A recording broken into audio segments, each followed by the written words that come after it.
need to get a response.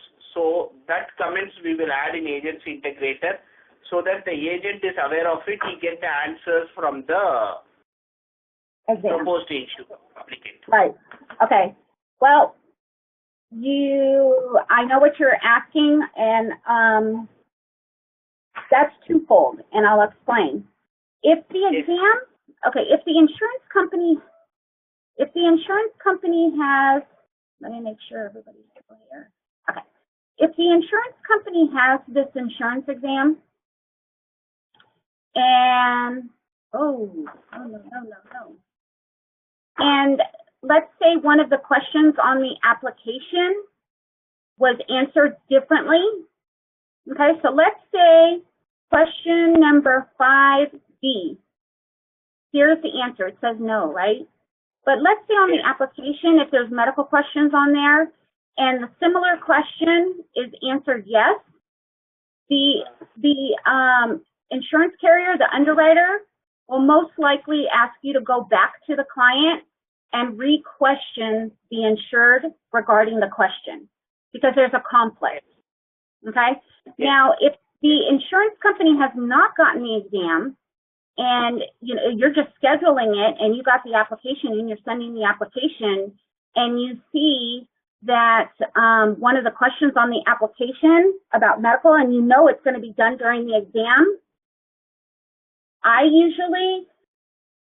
this is where you got to think outside the box, okay?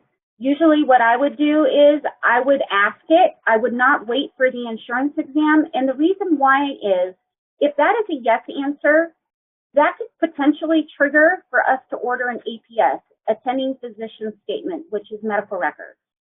Would you want to order, if you were the client, would you want me to order your records now or wait until the insurance exam is done in 2 weeks?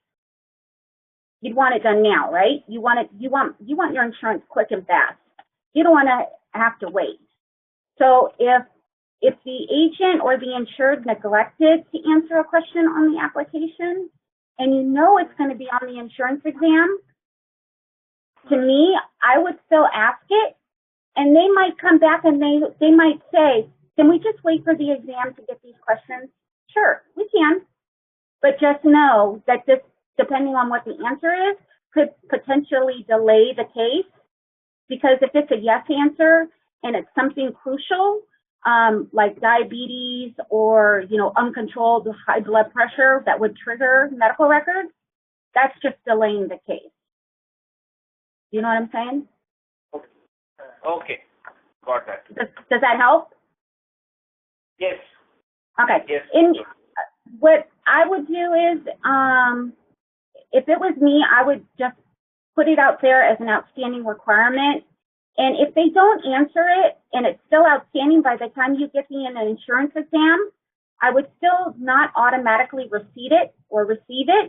I would wait until the carrier gives the okay to say on their own, if they receipt it on their own, that satisfies the requirement. I wouldn't receipt it just because I have the exam. I would make sure that, that the carrier that they're satisfying it based on the insurance exam. Does that make sense? Yes. Okay. Jolie, because the reason I'm asking is because I'm trying to make these more legible for everybody. What you're saying is that you have questions on the app that do not match the questions on the exam. They need to be answered. They may go back and say, hey, you need to clarify this with the insured, correct? Yes, because what will happen is, and you're going to sometimes get agents that get irritated. They don't like to have to go back to their client, and they're going to be like, God, geez, can't you just go off the information off the exam? And what they don't realize is the information is on the exam. The problem is that we need you to re-question the client because there's a conflict somewhere.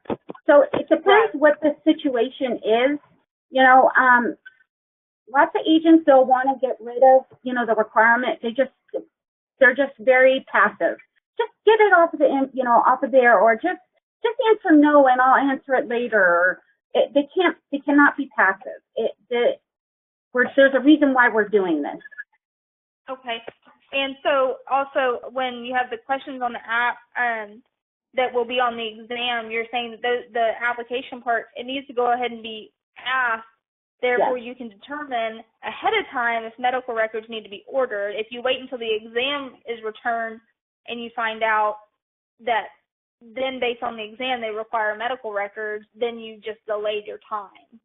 Exactly, because imagine if it was answered on the application, or if the agent gave that information within a day or two and then the exam's not scheduled or completed for another couple of weeks, that just helps push the case.